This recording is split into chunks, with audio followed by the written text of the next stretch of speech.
And it was more than 70 years ago when the axe fell on a large part of the old Belfast and County Down Railway, marking the end of 100 years of railway transport in this part of the county. No trains ran on mile after mile of track, and railway stations south of Cumber ceased to operate entirely. But thanks to the good work of the Downpatrick and County Down Railway Group, that story will never be forgotten. Their latest project is a partnership with Belfast shipbuilders Harland and Wolff.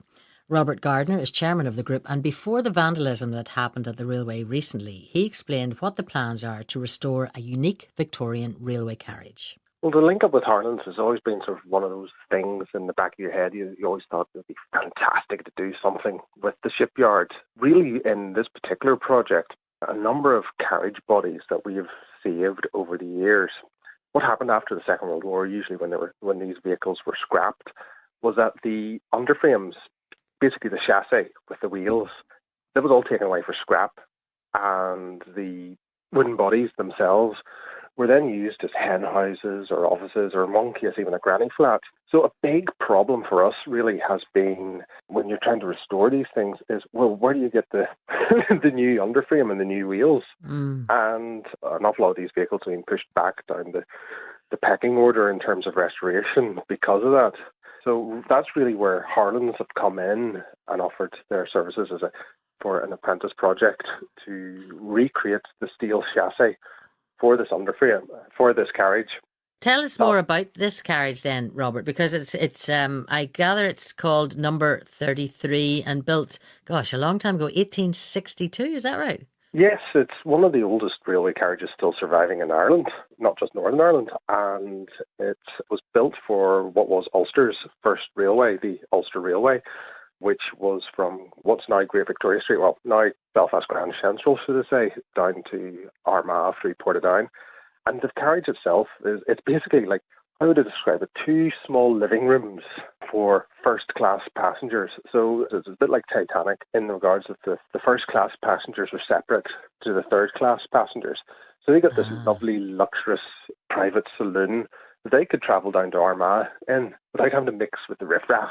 We're talking for wealthy families. This was a first-class family saloon, and as you say, like the Titanic in many respects, it kept people separated. First class away from third class travellers. So it sounds gorgeous in its heyday. What state is it in now? Apart from the chassis, sounds like it needs some serious engineering know-how. What about the rest of it? The bodywork has been done largely in-house by our own volunteers, and the big emphasis has been so far on conservation. We're very lucky that an awful lot of the interior woodwork has survived, and that's all layers of paint from decades. It's been stripped back to reveal the original tulip wood. The original stenciling on it is all being recreated with gold leaf by some of our own volunteers. Still quite a bit of work to do. But unfortunately, it's at that stage that without the underframe, you could cause damage to the body if you were to then transplant it at a later stage. So that's really where the underframe comes in now. We get it bolted down onto that, and then the rest of the carriage work, the rest of the woodwork can carry on itself. Brilliant. And I mean, I'm imagining, Robert, that this is a good opportunity maybe for Harland and Wolff apprentices, because we're talking heritage skills here, which maybe are essential to engineering, and also as well, when you think about it, maybe reviving a long connection between Harland and Wolff and the railways. Well, that's it, because they were pioneers in railway development in Northern Ireland. Back in the 1930s, during the Great Depression, they diversified. They built 7 diesel locomotives, 2 of which operated on the Belfast and County Down line. People sometimes joke about us and say, this place was all right before the diesels came. Well, the diesels came in the 1930s, nearly 100 years ago. Right. How are things in general, though, with Downpatrick and County Down Railway Preservation Group? Because you suffered badly last year with those floods, didn't you? Well, we're still not open, but we've had the Minister for Infrastructure down in the last month.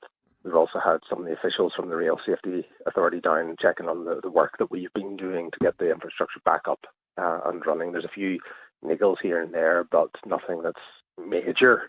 But it's just been a slow progress on it. Well, I suppose our big worry is that I hope it doesn't happen again this year to the time. Oh, please goodness, let's keep fingers crossed for that. But it sounds like a hopeful and promising story, and the restoration of the carriage will keep everybody very busy. And I look forward to maybe finding out more about when do you think it should all be finished, that work, so we can come down and have a gawk.